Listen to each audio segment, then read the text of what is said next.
Buenas tardes, amigos, estamos ya iniciando diálogos. Está con nosotros el doctor César Rodríguez, él es candidato de las listas 10 a asambleísta por Pichincha.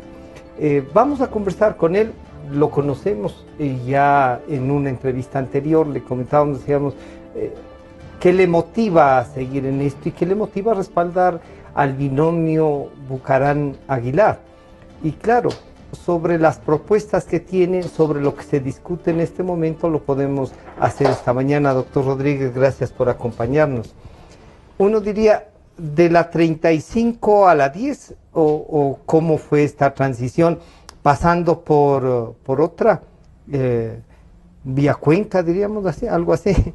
La política es, en parte, el buscar siempre el poder servir. Así podríamos reflexionar. Bienvenido, buenas tardes. Buenas tardes, un gusto estar en su programa y saludar a todos los televidentes. Yo soy parte del 86% de los ecuatorianos que creímos en un proceso político que le daba al Ecuador una posibilidad de transformación en paz y en democracia. Por lo tanto, apoyé esa propuesta de la 35, porque soñaba en una revolución que cuando terminó siendo una caricatura de revolución, marcamos distancias y le dijimos al país por qué no seguimos en ese proceso, y hemos iniciado una tarea de construir un espacio propio para establecer este desafío de seguir construyendo una patria bonita donde sea maravilloso nacer, sea una oportunidad vivir para nuestros jóvenes y sea digno envejecer. César, y eso es la razón fundamental de la lucha política. Sí, un poco para ir... ¿El tema ideológico se volvió secundario ya en la construcción de la actividad política o tiene que ver con que esas ideas no mueran y buscar espacios donde se realicen? El deber del político es hacer política y establecer el espacio y los medios para hacer efectivas las propuestas.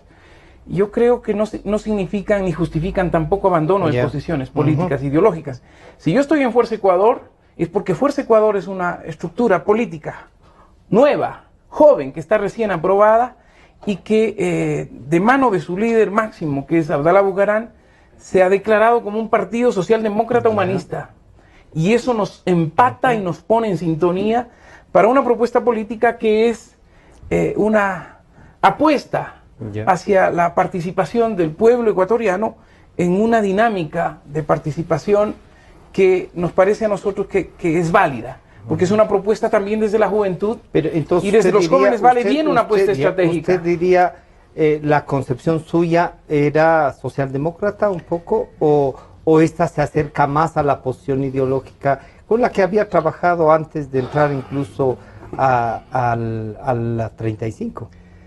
Mire, si nos vamos a mis orígenes y a mi formación, yo soy un socialista que superó las visiones de la escuela tradicional y que ha logrado entender que el socialismo no es sinónimo de recetas tradicionales, sino que tienen que ver con los grandes compromisos de construir una sociedad participativa, inclusiva, y no tiene nada que ver con esos formatos del control estatal. Y por eso es que hemos tenido diferencias con quienes empezaron a abordar el socialismo siglo XXI como una réplica de una forma estatista, concentradora y autoritaria del poder con la que nosotros no hemos participado nunca. Le damos la bienvenida al doctor Fabricio Villamar, candidato también a asambleísta por Pichincha de Creo y la Alianza Creo Suma 21-23. Siempre un gusto, Francisco César, qué gusto estar con ustedes. Gracias.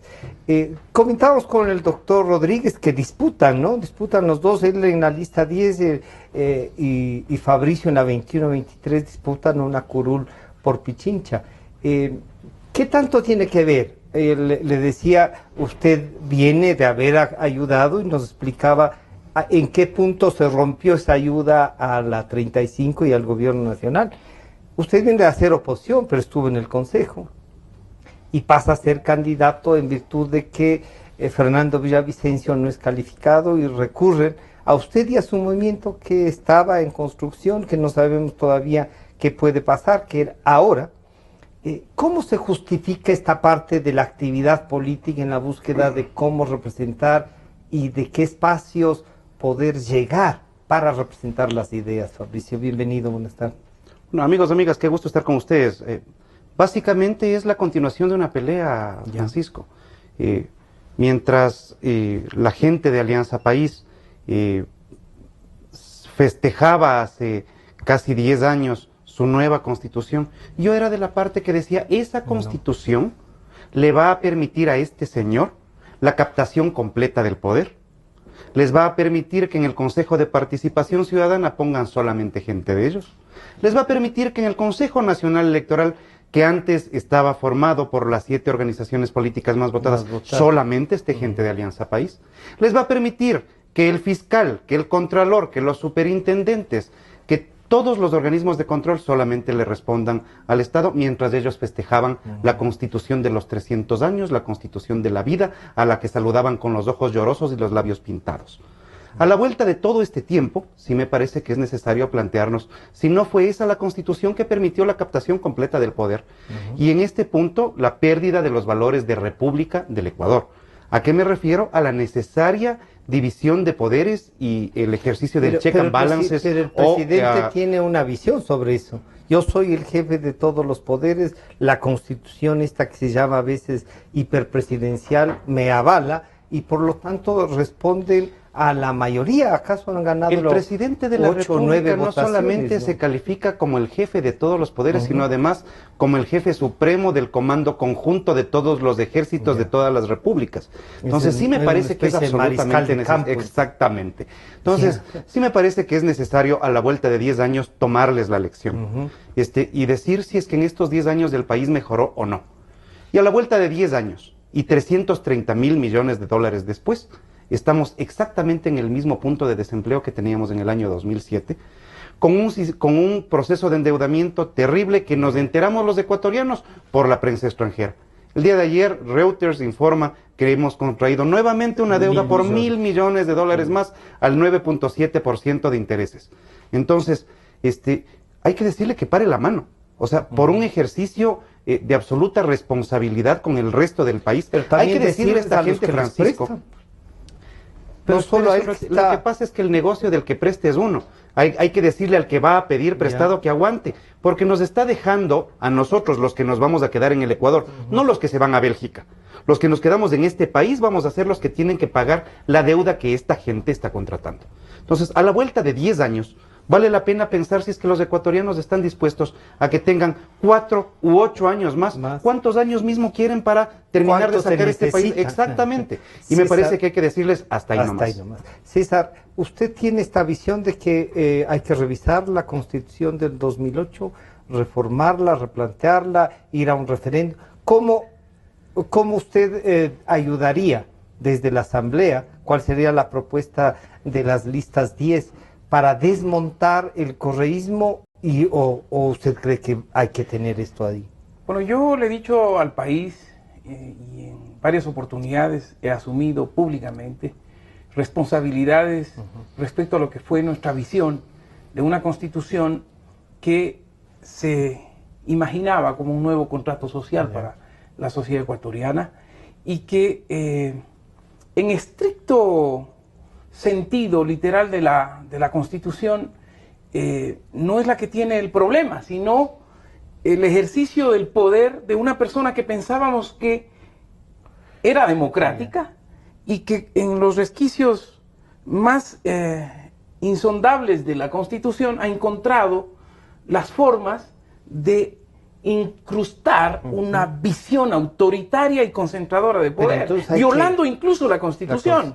Y entonces, la Constitución en este rato tiene algunos elementos que yo he asumido que deben revisarse. Y deben revisarse con absoluta responsabilidad política. Por ejemplo, yo fui uno de los primeros que advirtió que el pésimo funcionamiento de un instrumento que pensábamos le iba a dar a la ciudadanía, al pueblo ecuatoriano, la posibilidad de controlar al poder, como era el Consejo de Participación Ciudadana. En el diseño nuestro, los mejores, sin ningún lazo, ningún nexo con el poder, iban a ejercer un control al poder. la historia y la práctica nos dice que el poder coopta esa instancia y la convierte en un instrumento de control. No de control, el Consejo de Participación Ciudadana se convierte en una agencia de empleos del gobierno y termina siendo un mamotreto en donde no hay participación, en donde no hay fiscalización, en donde no hay control. Pero ahí volvemos al inicio. Y ahí se estatizó la participación ciudadana en el momento que hacen eso. Ese es un problema que lo asumimos en la práctica política. Y yo creo que hay que ¿Esta es reforma constitucional? Desestructurar esa fórmula, que incluso podría ser vía legal. Es decir, yo creo que la designación del Consejo de Participación Ciudadana vía la cooptación del gobierno central es la que hay que acabar. Si logramos estructurar un Consejo de Participación Ciudadana desde la propia ciudadanía, con elección popular, a lo mejor garantizamos esa plena independencia de ese Consejo de Participación. ¿Sigue siendo reforma constitucional? Si es que hay acuerdo para que el instrumento de la participación sea revisada, indudablemente, al ser estructura del Estado, esta reforma la tiene que hacer una asamblea constituyente. Y ese es un problema que tenemos que resolver. Y ahí una pregunta, ¿y no será que, por ejemplo, si llega a ganar Abdalá Bucaram Puley, le tienta y dice, no, pues ya está montada esta estructura, si con esto funciona, ¿me quedo con esto? Ahí hay un compromiso político real y hay un proyecto que a la ciudadanía le estamos diciendo con absoluta transparencia. Esos instrumentos que han permitido la concentración del poder deben ser rebasados, deben ser superados, revisados y transformados. Si el Consejo de Participación Ciudadana hay un acuerdo societario con todas las fuerzas políticas para convertirlo en ese instrumento que diseñó la Constitución, pero que por el formato de integración no ha cumplido ese objetivo, podría ser la estructura desde la designación popular, el instrumento que libera de esa posibilidad de cooptación del gobierno, de cualquier gobierno. Y si hay que eliminar, yo no estoy defendiendo y rasgándome las vestiduras por un Consejo de Participación Ciudadana que ha sido un fracaso absoluto y que podría ser derogado en el sentido de que si hay un acuerdo para establecer una reforma estructural de la Constitución y la vía que se respeta, indudablemente se puede echar al cesto de la historia. Llegar a ganar, Guillermo Lasso, ¿no estará tentado a permanecer con esta estructura y a darnos, qué sé yo, el cambio de algunos nombres para mantener eso? ¿O ustedes van rumbo a qué? ¿Una asamblea constituyente, como sugiere César, que valdría? En primer lugar, para nosotros no es que exista la posibilidad de que Guillermo Lasso llegue. Para nosotros existe la seguridad. Vengo caminando por las calles y la gente nos dice, sabe que ya es hora del cambio, y en ese sentido la gente está dispuesta a dejar atrás estos 10 años y no darles un día más. Me parece que es necesario también plantearnos varios retos como sociedad. Y entre los retos que hay que plantearnos como sociedad, evidentemente está en que nunca más este país vuelva a tener una constitución, que lo que terminó siendo es el proyecto de gobierno de una sola organización política, porque eso es lo que tienen. Entonces, si es que el día de mañana tuviera que asumir un social cristiano la presidencia de la República, le toca gobernar con el buen vivir. Eso es lo que hicieron esta gente. Entonces, sí me parece absolutamente necesario que construyamos una constitución que nos sirva para todos, que sea el marco de desenvolvimiento de las actividades de todas las tendencias políticas. Esta parte de los avances que algunos reconocen. Yo ciertamente debo decir, lo he dicho públicamente, no reconocía, siempre dije que era un poco recordando a Pablo Neruda, 20 poemas de amor y una canción desesperada, la Constitución del 2008, pero algo habrá, la gente se enamoró de esa Constitución. Lo que pasa es que es una Constitución que tiene muchísimos avances en materia social, en derechos y en garantía de derechos. Por lo menos en la declaración. Entonces hay que contarles a los ecuatorianos las partes que tiene una Constitución, y esta Constitución tiene una parte declarativa de garantías y derechos que está ahí, y hay que profundizarlos. Y eso es lo que no se puede tocar. Y hay una parte que en cambio te habla sobre la estructura general del Estado, y este proceso de estructura general del Estado tiene un adicional. que son las normas transitorias que pusieron al final de la Constitución, en donde tus 20 poemas de amor, una canción desesperada y un cuento de terror que estaba incluido en las normas de transición, son las que les permitió a esta gente quedarse con el poder de todos los ecuatorianos. Entonces, si en efecto esta Constitución hubiera sido el sueño de Febres Cordero, esta Constitución hubiera sido una maravilla para Gutiérrez. Esta Constitución hubiera sido el sueño de Abdalá Bucaram, padre.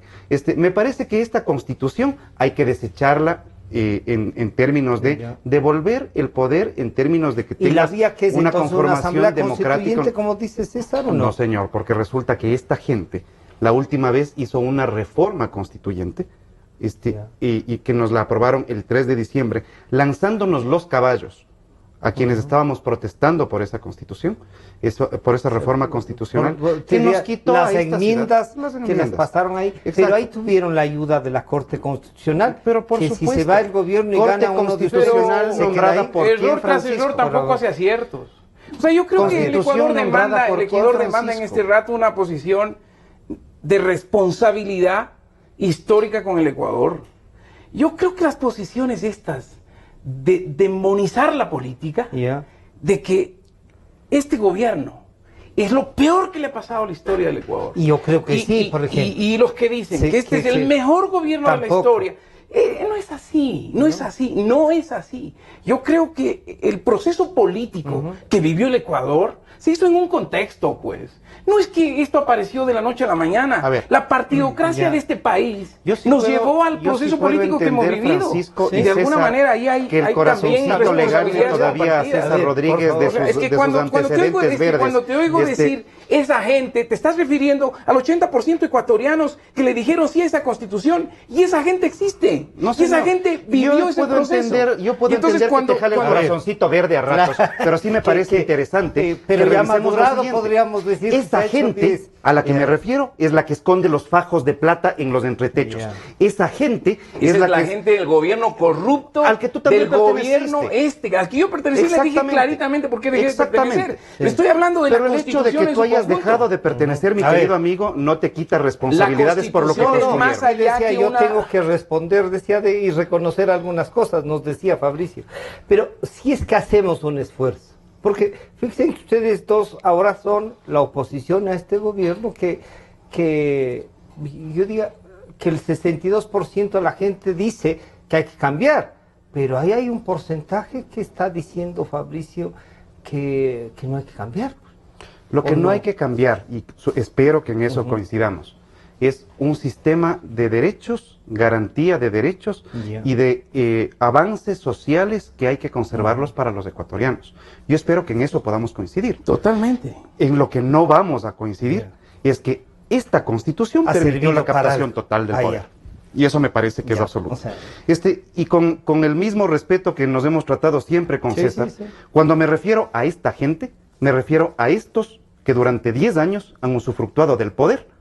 Han cogido los impuestos de los ecuatorianos pasándolos de 14 a 32 impuestos, se han robado la plata de los ecuatorianos, no han pagado impuestos para sacar plata y comprarse los departamentos en Bélgica, pero tienen la cara de exigir al resto. A esta gente que ha violado los derechos humanos de los ecuatorianos, a esta gente que a la gente de izquierda le puso con los 11 del arbolito, los chicos del Central Técnico, la gente que nos agredió en la calle, a nosotros que estamos protestando por la reforma constitucional. Y si no me acuerdo, tú me acompañaste en esa pelea en las calles. Ok, de esa gente estoy hablando.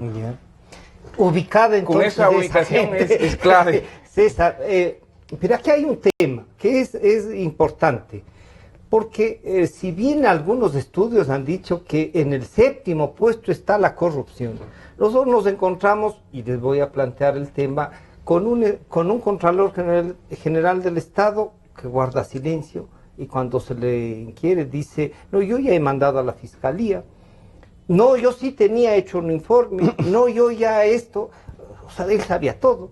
Y un fiscal que dice, yo ya sé quién es y qué es Odebrecht, pero además con una sorna que indigna, pues. Entonces, esta estructura. Estoy de acuerdo con usted que este gobierno ha roto la capacidad de asombro incluso de la sociedad ecuatoriana.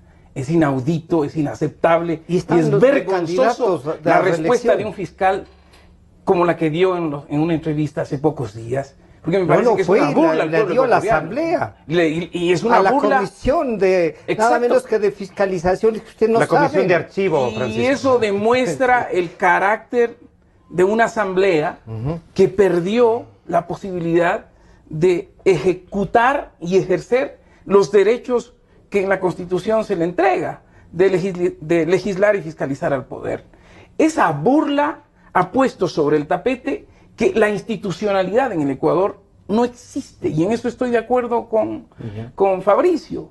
Hay que reconstruir esa institucionalidad que garantice independencia de funciones sin que volvamos a reproducir una fórmula terrorífica también que era de la ingobernabilidad del Ecuador. De la última vez. O sea, vamos a hacer esto por última vez. No, exactamente, exactamente. Es decir, yo siento que ¿cómo salimos el desafío es un gran acuerdo de todas las fuerzas políticas, que yo estoy seguro que vamos a tener representación, para más allá de las pasiones extremas, de la eliminación del uno con el otro que algunos sectores plantean. Es que ha sido 10 años de hacer ese discurso. Sí, o sea, pero yo pienso que la polarización de la sociedad ecuatoriana no nos hace bien seguirla ahondando, seguirla profundizando. Los líderes tienen siento que el acuerdo político-social de las fuerzas que están en la oposición seria, responsable, es darle un cauce, primero democrático, absolutamente democrático, a una salida que tiene que garantizar que no se vuelvan por única o última vez a violar procesos que luego impiden que efectivamente reinstitucionalicemos el Ecuador. Porque un error con otro error no genera ningún acierto. Pero entonces pongámonos de acuerdo. No, hay acuerdos. Yo creo que vía plebiscito, nosotros podemos ponernos de acuerdo, por ejemplo, para destrabar y desblindar el control al poder. ¿Y cómo consiguen de la Corte Constitucional que acepte el plebiscito? Mire, en este rato, si Fabricio es parte de una mayoría legislativa en el próximo Parlamento, o yo soy parte de esa mayoría, si no tenemos las 3/4 partes de la Asamblea, no podemos destituir al ministro más corrupto que encontramos en el camino. Hay que cambiar el artículo 131 de la Constitución, que es un error haberlo planteado, y es un error que yo lo advertí, y ahí sí tengo autoridad moral para hablar, porque puede ir al debate, a las actas de la Asamblea. Yo decía que era absolutamente inaceptable que podamos destituir a un contralor, a un fiscal, con la mitad más uno de los integrantes de la Asamblea, y para un empleado del gobierno necesitar mayoría calificada. Ese debate se dio en la Asamblea. Yo peleé con fuerza, pero el proceso se dio. Funcionarios tengan esto. En la mecánica parlamentaria, estos temas se tienen que procesar con absoluta certeza. Dejaron un candado. Y yo siento que ese candado hay que romperlo. Y se lo puede romper fácilmente con un acuerdo para hacer esa reforma. Que desblinda la fiscalización, que no lo vamos a poder hacer con esa... la ley orgánica. Fabricio, ¿ves la posibilidad de romper esto? ¿Qué plantearían ustedes como Creo y la alianza Creo Suma, si tú llegas a la Asamblea? ¿Cuál ves el camino para llevarle y decir esto es viable y no pasar a este tema de por última vez nos toca violar la Constitución, ¿no? Lo que le está pasando a los venezolanos. A mí me parece que nosotros tenemos que plantearnos cuál es el momento que vive el país. Y el momento que vive el país es, si cambiamos de presidente y no cambiamos la Asamblea, no cambia absolutamente nada. ¿Por qué? Porque es en la Asamblea en donde esta gente montó el proyecto que hay que desmontar. Y hay que desmontarlo con las 2/3 partes de los votos de la Asamblea. Por lo tanto, sí será necesario el buscar acuerdos para tener la mayor cantidad de representantes de la oposición. ¿Ustedes ven que las 2/3 partes es posible ahora? No es fácil, no es fácil, pero hay que buscar ese ejercicio, es decir, hay que conversar con los ecuatorianos, pero además hay que contarles a los ecuatorianos desde ahorita, que estamos a 40 días de las elecciones, cómo funciona el sistema de asignación de escaños. Porque las personas que nos están viendo posiblemente siguen pensando que gana las elecciones la persona que tiene más rayitas. Y realmente eso no es lo que dice la ley. Gana la organización política que tiene más votos. Entonces ahora hay que ir Hay que decirle quieren a la respaldar gente a que si es que Fabricio, usted quiere quieren cambiar, respaldar a César, vote por el partido. vote por el partido. O básicamente, usted no quiere más impuestos, no vote por el partido que pone impuestos. A usted no le gusta la corrupción, no vote por el partido que está metido en casos de corrupción. A usted le parece que la concentración de poder ha sido mala, entonces no vote por los absolutistas. Y necesitamos generar un acuerdo muy grande en la Asamblea para poder, desde bajar impuestos hasta darle gobernabilidad al país, pasando por devolverle a la Asamblea el espacio de representación y de debate sano que debía tener. Si le religen al Contralor, al fiscal, al defensor del pueblo, al Consejo de Participación Ciudadana, ¿qué salida? ¿A un juicio político ahí? No, es más o menos como el árbol de Navidad lleno de bombillos porque no tiene ninguna función. Y sí me parece que si algo hay que cambiar en este país es la representación de los organismos de control. Yo le decía la otra vez, Francisco, el Contralor es más o menos como la línea equinoccial, que todo el mundo sabe que existe, pero nadie lo ha visto y nadie sabe para qué sirve. Entonces, este señor, que es una figura decorativa, tiene que rendirle cuentas al país, porque además es un Contralor que estuvo desde Sociedad Patriótica, también con Alianza País, antes y después de que se salga César, o sea, ahí ha estado ese señor y me parece que tiene que rendirle cuentas al país. Lo mismo pasa con el fiscal que un día dice que Luis Chiriboga no tiene nada que ver y al día siguiente le sigue un juicio. Un día dice que Carlos Pareja Llanuselli es un dechado de virtudes y después, en cambio, sigue el proceso penal. Un día resulta que nosotros necesitamos, Francisco, que las cortes en Panamá o las cortes en los Estados Unidos o las cortes en Brasil identifiquen a los responsables de los innumerables casos de corrupción, porque tenemos un fiscal que no alcanza a ver ese tipo de cosas y no las procesa. Dice que no o no las entiende. Que no tiene datos. Exactamente. Entonces, ¿cuál es el reto, Francisco? ¿El país necesita una reforma política? Sí, el país necesita una reforma política. Esa reforma política tiene que ser hecha en la Asamblea, es el único espacio en el cual tiene que hacerse. ¿Cómo se tiene que discutir en la Asamblea? Con altura, con responsabilidad, llevando proyectos. ¿Cuál es el verdadero problema que tenemos? Que estos 10 años hicieron que la gente pierda otra vez la esperanza en que la política es el camino, no la antipolítica, no los outsiders, los políticos profesionales preparados, estudiados y capacitados para poder hacer bien este trabajo, no los aventureros.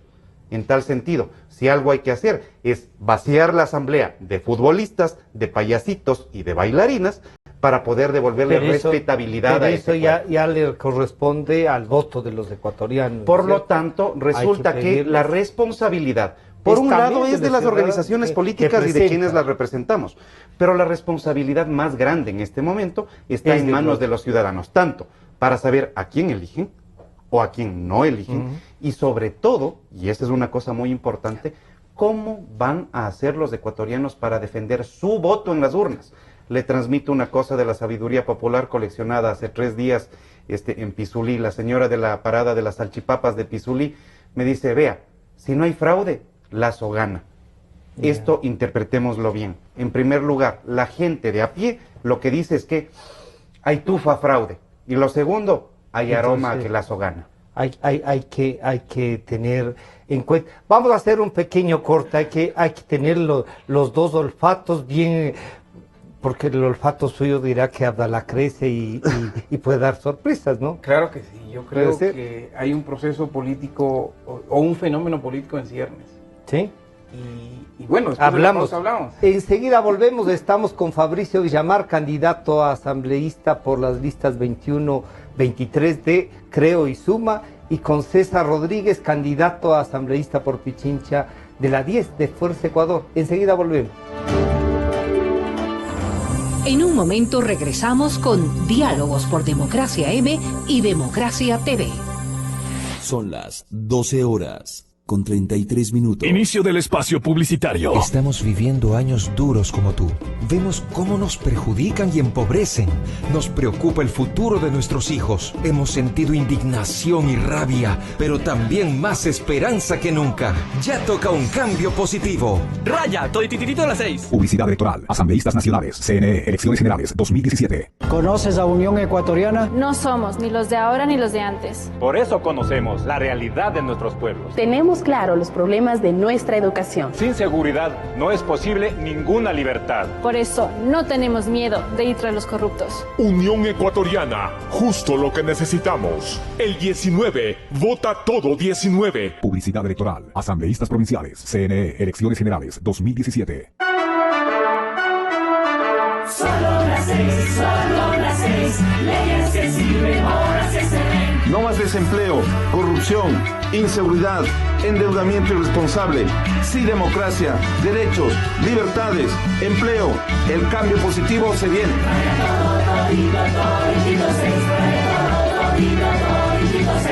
Soy Santiago Guarderas, candidato a asambleísta por el Distrito Centro Norte.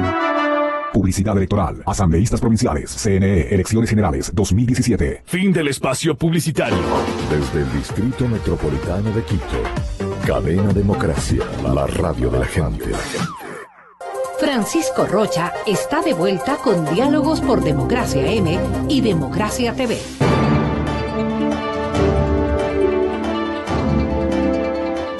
Estamos de regreso ya en este diálogo con dos candidatos a asambleísta por la provincia de Pichincha, Fabricio Villamar de las listas 21-23 y César Rodríguez de las listas 10. Decíamos que, bueno, usted debe tener, además de la percepción que le comentaron en la pisulía, Fabricio, ¿en cuál otra le comentaron a usted que hay otros olores, diríamos, vienen otras sensaciones? Siento que el fenómeno político que estamos viviendo en el Ecuador es similar al fenómeno político que vivió el Ecuador en 1979 cuando recuperó la democracia. La democracia en el Ecuador se recuperó de la mano de un joven que nadie lo vio venir, porque la casta política tradicional tenía ya electo el presidente, estaba entre Sixto Durán o Raúl Clemente Huerta. Pero Bucarán y Trujillo sí lo veían venir.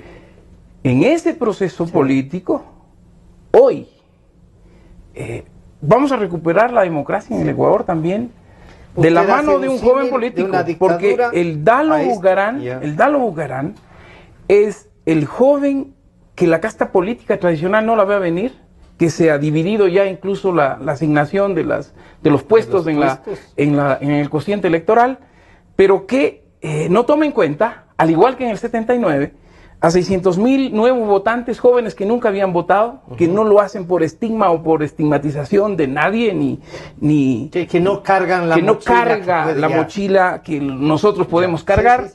Y eso puede cambiar el tablero y puede romper la estructura que estamos esperando. ¿Y usted cree que rompería tanto como para que el candidato del gobierno esté o no esté? Yo creo que rompería tanto para que la definición del nuevo presidente se dé en las fuerzas políticas que estamos interlocutando.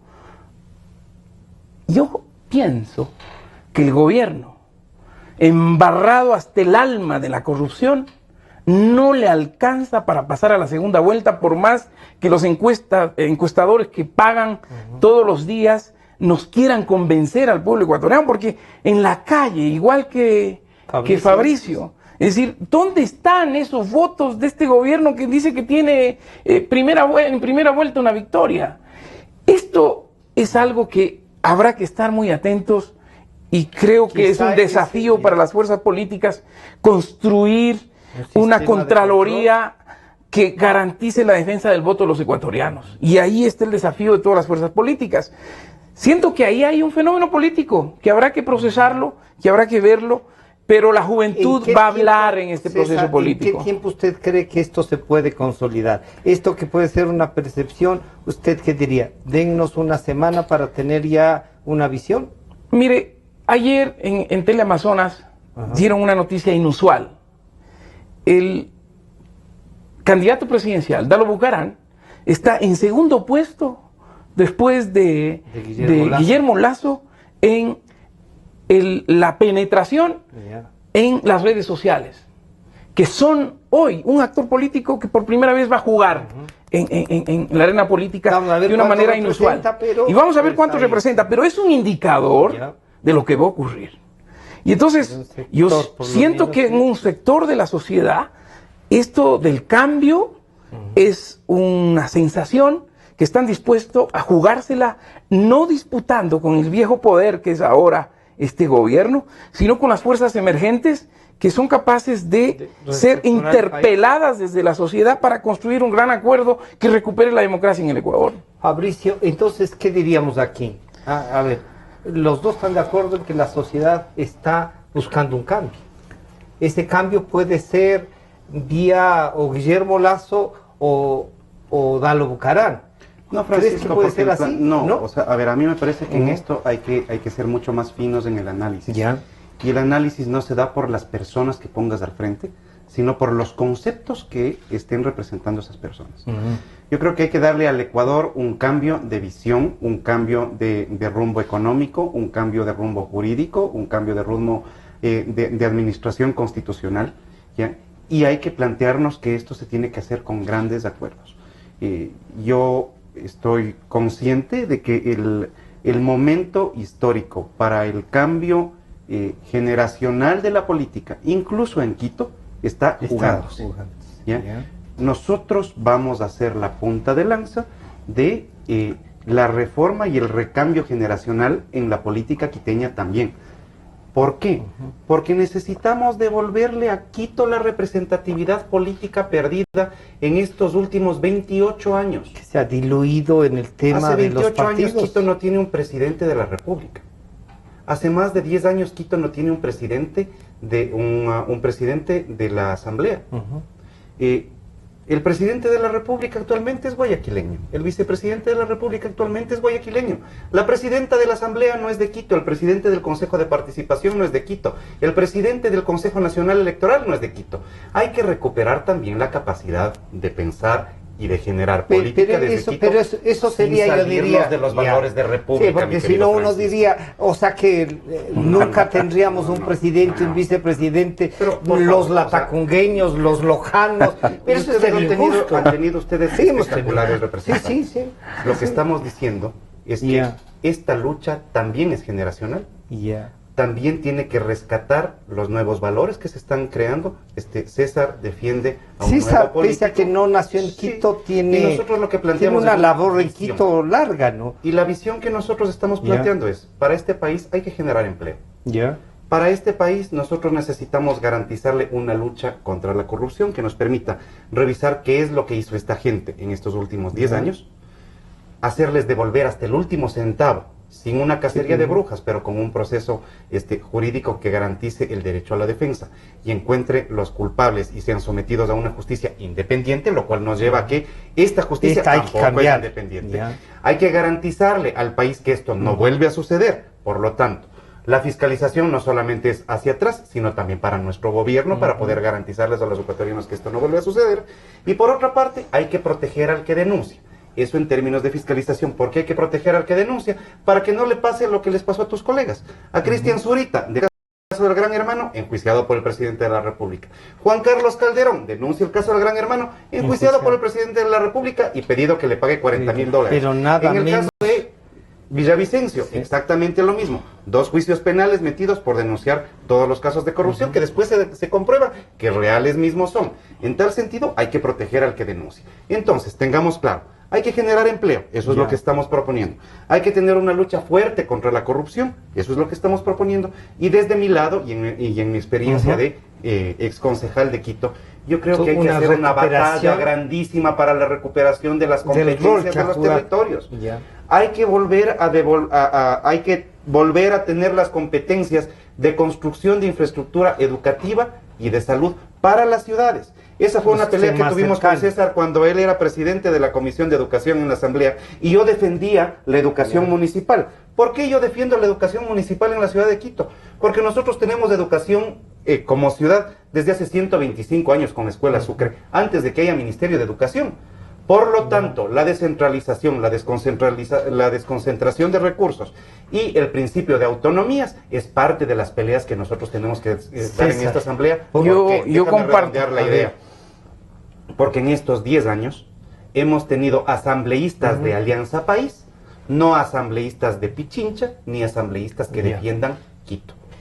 ¿Se puede hacer esta división? Yo estoy de acuerdo con Fabricio de que hay que recuperar la centralidad de Quito. La centralidad de Quito se ha perdido. En el tema político, pero estoy absolutamente en contra de reeditar el centralismo porque eso no le hace bien al Ecuador. Una cosa es la centralidad y otra cosa es el centralismo. No se juega la centralidad de la ciudad de Quito, la capitalidad de Quito, porque tenga o no un funcionario en alguna representación. Es mucho más allá. Si y en ese sentido a mí me parece... Una respetuosa acotación.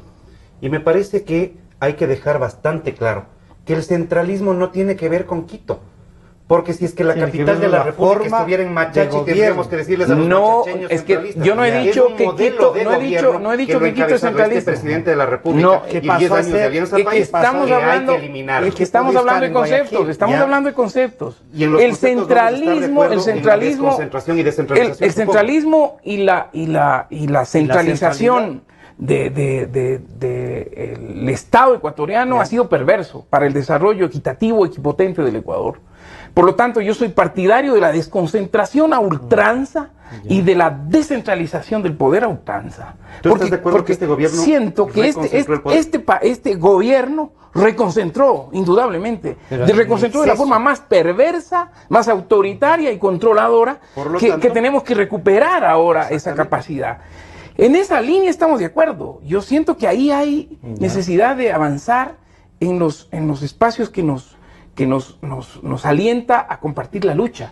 Pero el tema del combate a la corrupción, yo espero que ojalá en la próxima asamblea no pase lo que ya pasó.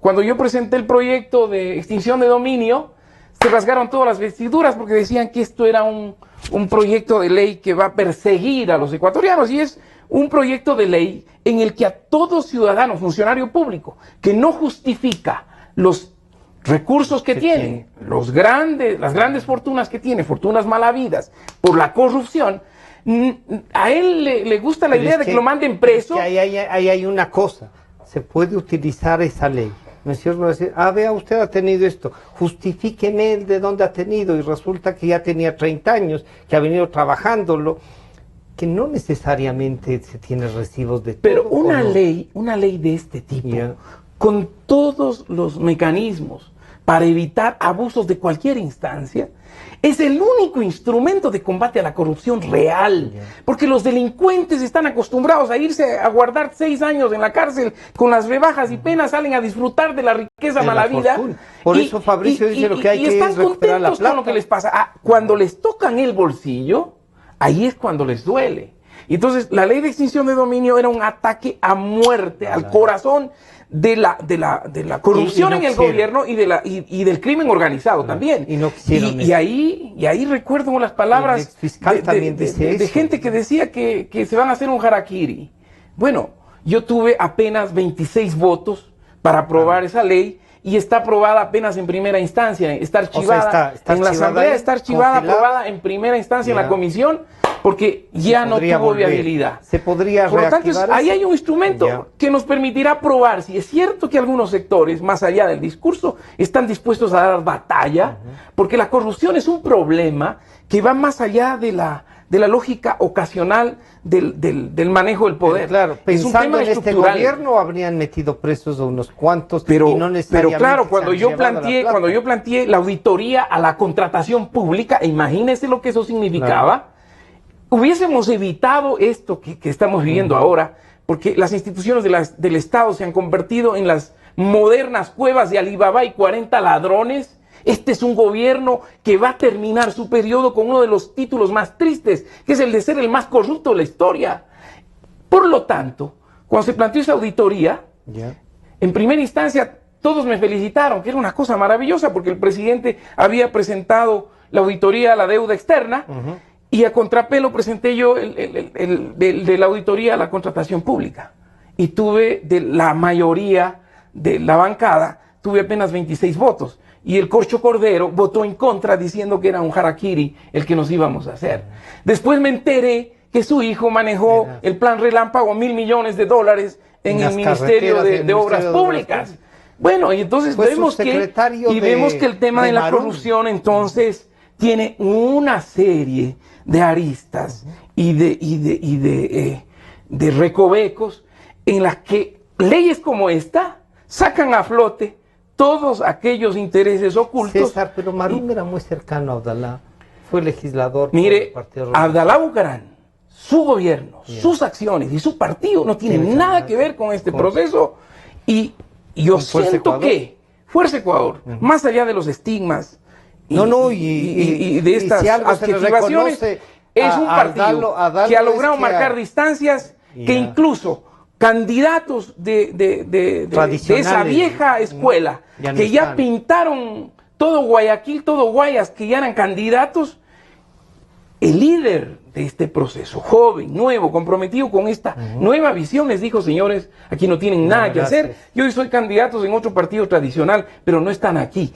Este es un partido que le ha apostado a la juventud, y por eso también me apuesta estratégica, porque siento que ahí hay condiciones para darle al Ecuador, desde una propuesta juvenil, un sentido y un sendero que, siendo democrático, puede garantizar participación con un nuevo esquema, tolerancia y respeto a todos. Esa va a ser la tónica de un esfuerzo de gobierno nuevo que se está planteando. Fabricio, hay dos cosas que decías anteriormente: el tema de la educación y sobre todo la educación.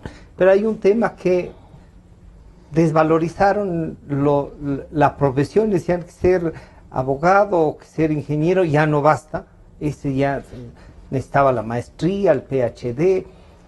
¿Qué están pensando ustedes en esta ley de educación superior? ¿Hay que transformarla? ¿Hay cosas que rescatar? ¿Cuál es la idea? Porque Quito, así mismo como tú nos recuerdas de esta centralidad, digamos, no este centralismo, tiene las dos principales universidades públicas, pero además tiene otras como la Católica, la San Francisco, la UDLA, pero está ahí la Central y la Politécnica. ¿Qué hacemos para fortalecerlas y para que los jóvenes puedan entrar a la carrera que quieran y no tengan que irse a estudiar en cualquier otra parte? Cuando desde las provincias mandan a los jóvenes a estudiar a Quito, ¿por qué lo hacen? Porque el sistema de educación quiteño garantiza buena educación, y con buena educación es mejor. Y con buena educación tú puedes garantizarte mejores ingresos, un mejor futuro para ti y para tu familia.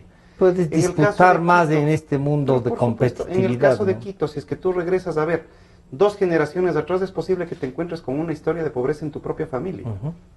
Porque esta es una ciudad que brinda oportunidades a la gente que viene a estudiar y que se capacita. Esta es una ciudad que da oportunidades. En 4 kilómetros cuadrados tú tienes concentrada la capacidad de pensamiento y de producción tecnológica del país en esta ciudad. En 4 kilómetros tú tienes la Católica, la Politécnica, la Salesiana, la UDLA, extensión Colón, tú tienes la Flaxo, tú tienes la Universidad Andina, tú tienes la Universidad Central. Esa es la potencia que tiene Quito en términos de preparación académica para los jóvenes. Le afectas inmensamente a los ecuatorianos jóvenes que quieren seguir una carrera universitaria cuando en vez de poner la plata en la Universidad Central o en la Politécnica te la llevas a una aventura en Yachay para 120 estudiantes. Cuando tú podías y además les dañas la vida a los 120 jóvenes que se supone son los mejores. Cuando tú podías potenciar esa inversión en las universidades de Quito, incluso ayudando a las universidades privadas. Las universidades públicas. Lo segundo, tú tienes que el mismo concepto que yo peleaba como presidente de la Comisión de Educación del municipio, educación de calidad cerca de casa.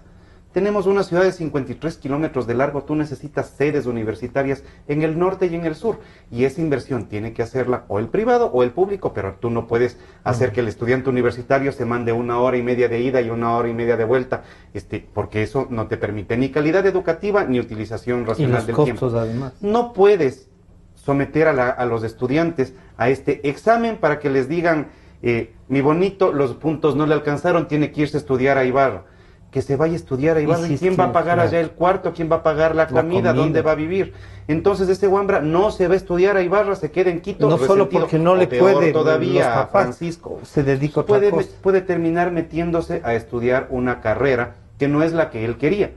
Entonces terminas teniendo una generación de jóvenes frustrados o no felices, para no decir infelices, siguiendo una carrera que no es la que ellos querían.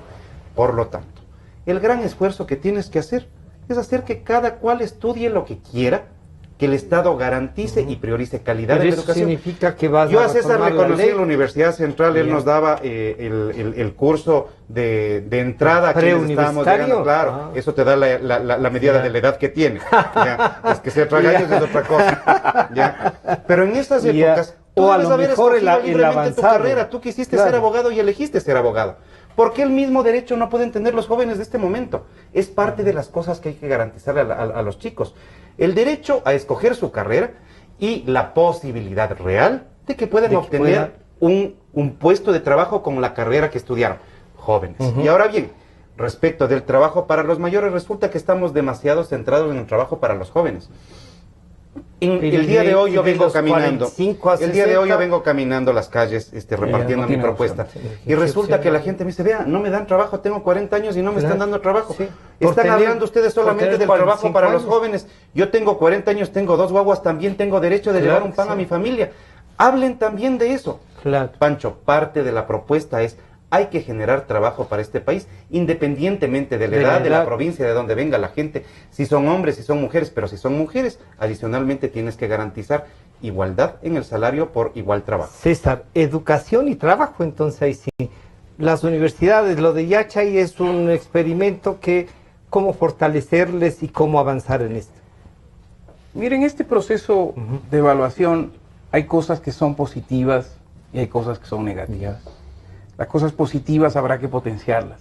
Sin lugar a dudas, en educación ha sido un salto cualitativo que miles de jóvenes que a lo mejor si no tenían inversión pública no podían salir a especializarse, a estudiar en las mejores universidades del mundo.